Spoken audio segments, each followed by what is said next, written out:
When you stream on StreamYard, that's redundant. There's no talking lady to say the recording has begun.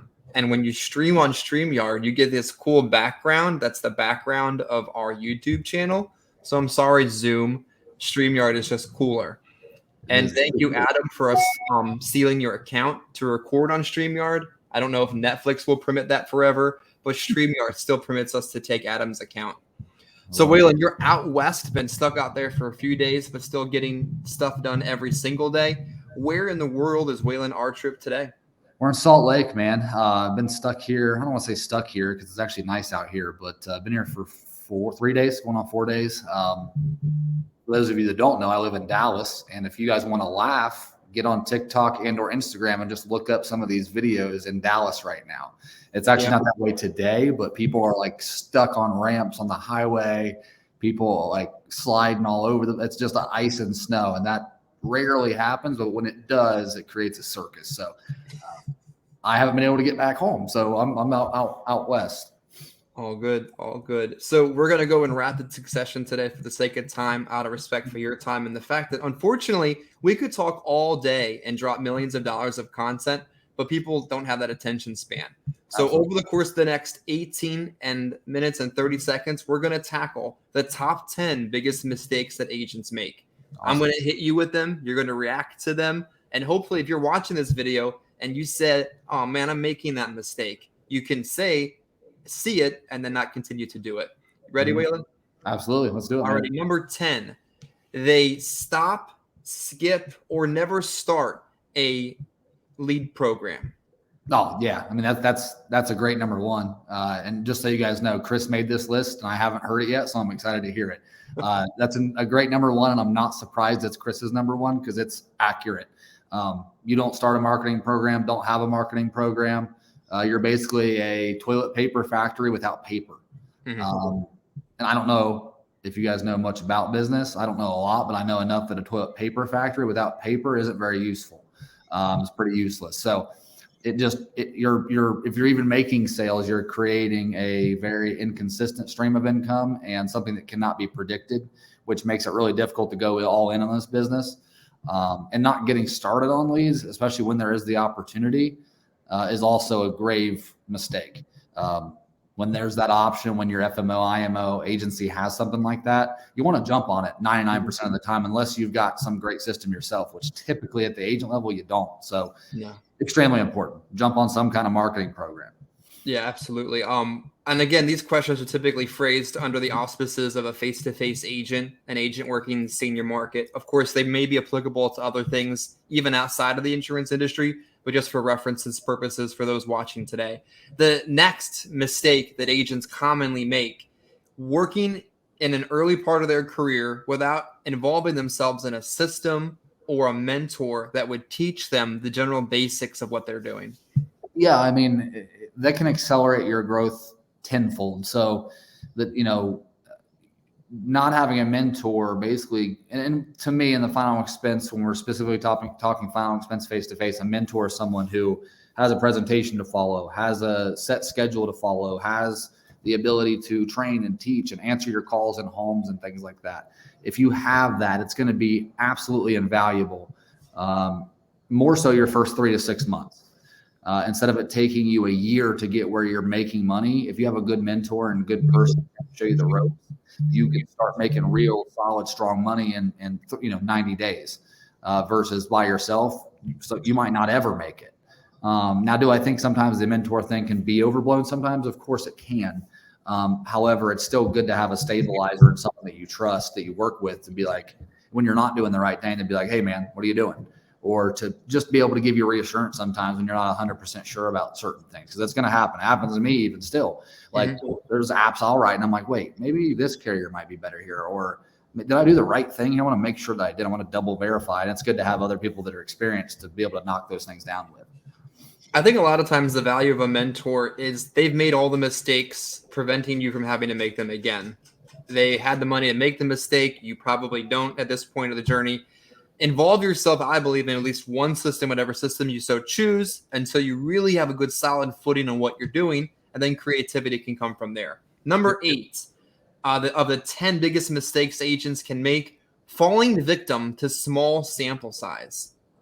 Absolutely. I hear it daily due to small sample size. It's one pack of leads for 1 week. These leads are awful. Or even the other end of it, one pack of leads, they write 12 grand. Now their expectation is that these leads are the best. It's like, why are they different this week, the week they don't write 12 grand? It's like, they're not. They're the same. It's the same style people, same style card. You just had a good batch, a good run. If you don't have the mindset of 30, 60, 90, 120 day outlooks on things, it's really hard to be consistent in this business. And you have to have that mindset. You can't look at things over a week, over 2 weeks, really even over a month. It's got to be 3 months, 6 months, 12 months. You got to look at your business as a business. And any businesses, they do quarterly reports, semi-annual reports. Now you still have numbers day to day, week to week, month to month. That's how we get there. But it's hard to make decisions off of those because you don't know when those can change rapidly. And there's a lot of variance up and down. So falling victim to that is common, especially early. And learning how to overcome that mentally is extremely important.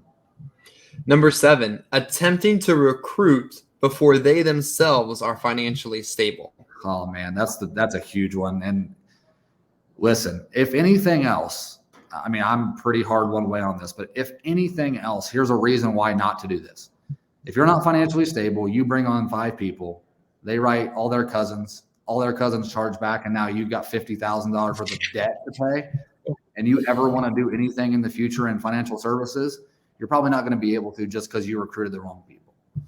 There you go. Like there's the hopefully that scares somebody, because you need to be able to do this and know what success looks like so that you can do that for others. This business is unbelievably valuable if you know how to do it and you can show someone how to do it. But until you can show them, you shouldn't be their boss, their upline. You need to be able to show them what the heck they're to do. Yeah. Like I'm trying to learn ACA. I'm trying to get contracted, set up, understand how to do it. Doesn't seem all that complicated. I don't know. But I also don't have the right or the opinion to be telling others how to do it or make money off of them until I can do it better or at least fully understand how that works. When it comes to recruiting, I think sometimes even before the $50,000 roll up, if you're not financially stable and you write a piece of business that you need to pay your rent with, and then you look at your commissions report and 2 of your agents charged back your override, and now you don't get your own app, you got to be able to afford the fact that maybe not every app is going to pay you because of your building and growing and chargebacks in the normal course of things in business. Yep. Number 6 of the 10 biggest mistakes agents make, shiny object syndrome. Yeah, that's a super common one too. It's like they call you, they contract in your downline. Like, okay, one of the things we do is identify which part of the business you're going to attack first. I truly believe you can only be really good at one thing in your first 12 months, or you have a pretty high chance of failing out. If you're like if you want to be the Inspector Gadget of insurance and just have all the tools and belts for everything when you first start, good luck. It's hard. I certainly don't know everything, and I know a lot. There's always something new to learn in this business in every direction. So learning it all is impossible. And not choosing a niche and focusing on that for at least 6 to 12 months and getting really proficient and good at it is pretty much the quickest way to fail out of the business. If you come in as like, I'm going to be a final expense guy, great. But then you start trying to buy mortgage protection leads, you start buying you start buying all these different types of marketing, doing all these different types of presentations, changing everything. Your schedule changes week to week. Nothing's predictable. You won't be doing it long. Unfortunately, that's the reality. You could even come down to something super simple as too many carriers. Like, let's talk face-to-face, direct mail, lead buy-in, final expense selling agent. There's a boatload of products at this point. Like, there's just a gluttony of options. Like, everybody almost takes COPD at this point, if you know who to write. Too many. You don't need them all, but I think a veteran agent with good financial footing should be equipped with all the tools available to them if they need it. But a brand new agent all of a sudden sees a shiny object on a YouTube channel, wants to pick up a contract with another FMO, and before you know it, the shiny object is turned into a blaring light across Route 40, and you've crashed headlong into a car because you couldn't see what was happening in front of you. Yep. Like, you got to be careful about it. And I don't mean that for someone to use against me, because I like to recruit using shiny objects, but you got to be careful about how good or how bad it may affect your business. Yep. Number 5, poor money management / inconsistent activity. And let me expand on that. I made so much money last week. I'm not doing anything this week. Man, I haven't made any money. F this business. I'm not working this week either. So poor money management and inconsistent activity as a part of big mistakes agents make. Yeah, it's a big one.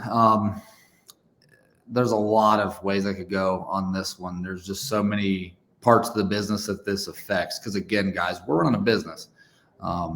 Businesses have financials. Businesses have overseers, right? They have officers. They have accountants. They have money managers. They have all these different things to oversee where their dollars and cents are going. A good way to think about it to hopefully help improve this for people is if you had someone to answer to. So you obviously, we're all independent contractors. We own our own business. But if you were owned by, if your company was owned by someone, you, the agent, me, Waylon, was owned by someone, and I had to every Friday or every the 20th of each month had to sit down at a table with everybody like I am right now. And they got to go through every transaction that I made. How would you feel about that? It's a hard thing to think about. It's like, even I make I'm like, dang, I shouldn't have spent that much money on that. That was silly. No one's above it. However, it can be the difference between making a career out of this and getting all the benefit that you can get from it, or just, again, failing out of it in 3 months. Living, below your means for a period of time to build your foundation is extremely important. And a lot of people, unfortunately, fail at that. I made $8,000 this week. Well, I'm going to pay all my bills off, and now I've got $100 in the bank and I can't buy leads. It's like that, and that's happened before. And it's like, just little things. And again, that's where the kind of the mentor stuff comes in though too, is if you have someone who's experienced and has experienced the business, they can kind of guide you along, like, hey, like, I've been there, done that. Here's what you should do. It's a smart way to go. Yeah, I've got good relationships with a couple guys that work almost very little, if you really look at it, compared to a 40-hour work week. Did a video with Nick Frumkin. Honestly, worked 2, maybe 3 days a week in the field, mostly 2, but does it religiously. And I don't mean that in a negative sense, like, does it religiously. Doesn't matter if he's made 10 grand, if he's made 100 grand, if he's got $1 million. It's just that. And it's just that consistent level of consistency. For the sake of time, we're going to keep it simple. The next on the list of the mistakes agents tend to make, and again, preface this as a direct mail, lead buying, face-to-face, senior market agent, lone wolf syndrome. Waylon, I know it all. I've seen it all. I've done it all. I've got 82 contracts, all at 192%. I've got this. I don't need anybody else's help but myself. Lone wolf syndrome. I love this because this was me. I'm not even going to lie, guys. This was me. This was me in a nutshell as an agent. I just had my stuff spread out everywhere a little bit. I had some here, some there. When I was doing it, though, it was a little bit different. There was a third-party lead vendor that had a great set cost lead that I could get, and I never had a problem putting, money out for leads. And it was just about getting good comp because I had learned the business at that point. When I started growing and building my agency, I realized how daggone important it is to have at least the majority of everything, your core carriers, with one company. Yeah. It just allows for onboarding being smoother. It allows for training to be smoother. It allows for an easier conversation with agents and agencies when you're onboarding. And the biggest thing now, that's different than how it was when I was doing it full-time in the field, was the marketing in this business has gotten way pricier. And the only time that people are willing to do it is typically when all your contracts and everything are aligned. Yeah. And for a good reason. I mean, it isn't the good old golden days where it was a $29 lead in Ohio that I could just get 40 of them a week in just the most obscure counties I could find. It's not like that anymore. And it stinks that it's not like that, but it isn't. So the way to offset that is to work with the majority of all your stuff with the team. And that's just part of the benefit. The other part of the benefit is, having that sense of team and that ownership of wanting to, rise all ships and get everybody on the same page and working in the same direction. There's value in that as well.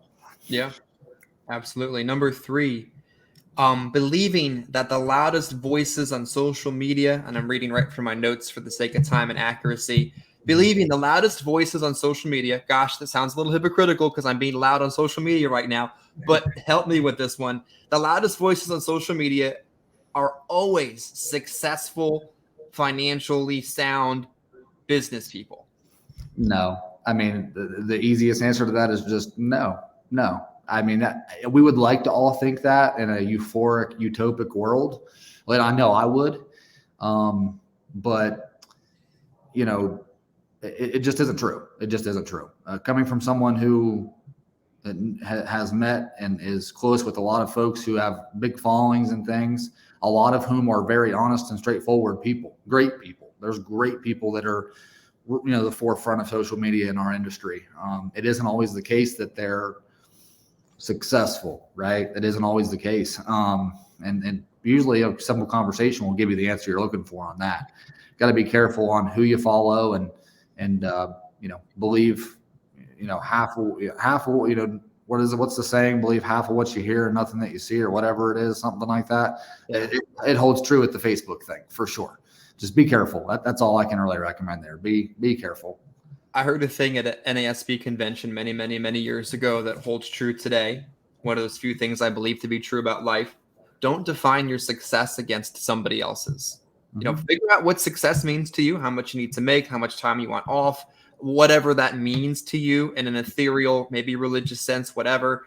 But you don't have to define your success against mine, against Waylon's, against Adam's, against Nick's, against Scott Burke's, against Eric Hamadi's, against Sean Mike, against anybody's. Like, let your success be your success. Yep. And I'm not saying you don't want to mentor or model or pursue or want to have people that you look up to, but don't believe everyone that you hear, because unfortunately not everybody is who they say they are. Second mistake out of the list of 10 that agents make, they're disorganized, have poor planning, and really treat this as if it's a hobby. Yeah, that's common as well. And it kind of goes back to the money management. The occurrence of disorganization is the basis for all of the other issues that you've mentioned. Not buying leads, not having money, mismanaging money, having what looks like a bad work ethic. Even if they do work hard, if you're disorganized, it can make your hard work look like not hard work because it's not consistent. So disorganization just leads you down to a path that is it's impossible to overcome. Yeah. Honestly, at some point, you know, I remember when organization used to mean keeping all my paper apps in a moving box. That used to be organization to me. Now I've got, you know, thousands of agents, and organization to me has changed drastically. I realize how important it is when one of Chris's agents calls him and then he calls me and says, do they have an Aflac writing number? Do they have a this writing number? And I'm just like, thank God I'm organized, because if I wasn't, this would be a nightmare. Calls come in all the time. So being organized is extremely important and a big issue for a lot of people. It's easier to get organized up front and figure out how you're going to do it than it is to figure out how you're going to be organized while you're doing all these things. You don't know how hard it is to stay organized until you're juggling 3 apps in underwriting and you're calling home offices to get your other state turned on, and then, you know, working on your lead bill, all those different things. Even the most basic system of organization is better than none at all. My organization is really not all that in-depth or high-tech. Oftentimes it's a legal pad, a piece of paper with pen-written notes on it, a Google Sheet, file saved in Notability or Google Drive. It's at least something. It's not always the best. I'm like, I texted Waylon today, I'm utterly embarrassed. I can't find the link to send out Royal Arcanum. That's my fault. And eventually I got angry enough, I figured out how to find it and send it before he sent it. But now it's plastered on my screen on my iPad, so I don't have to ask a dumbass question again. Next and last one for the sake of time today, of the 10 mistakes agents make, poor ethical decisions. And I'll tell a story and let you answer it. It was about a year ago. I had an agent call me on a Saturday and said, you know that app I wrote on Friday? I'm like, yeah, good rate, great work working on a Friday. They're dead. Like they just died. No, it turns out I wasn't talking to the client. It was his son, and he's been dead, and I just read the obituary. That's not good. That's really not good. Yeah. I'm going to call Waylon and get back to you because I don't think we should be writing people that are already dead. Yeah. Number one, poor ethical decisions. What are your thoughts? Yeah, I mean, I'm coming from experience. I've been on both sides of these claim disputes, all these different things, right? Poor ethical decisions is the quickest way to not be able to do our job anymore. You could be successful, you could be making money, you could be high octane rolling. One or two poor, bad ethical decisions later, you could be out of the business. Doing everything else right. It's the number one kind of hex to your business to write unethical business or be clean sheeting folks. Those types of things can add up quickly, and it snowballs. It's a big snowball going downhill, gaining speed. So one goes a long way if caught. Unfortunately, I think in our business, a lot of those things go unnoticed because of the nature of our business and the protected information.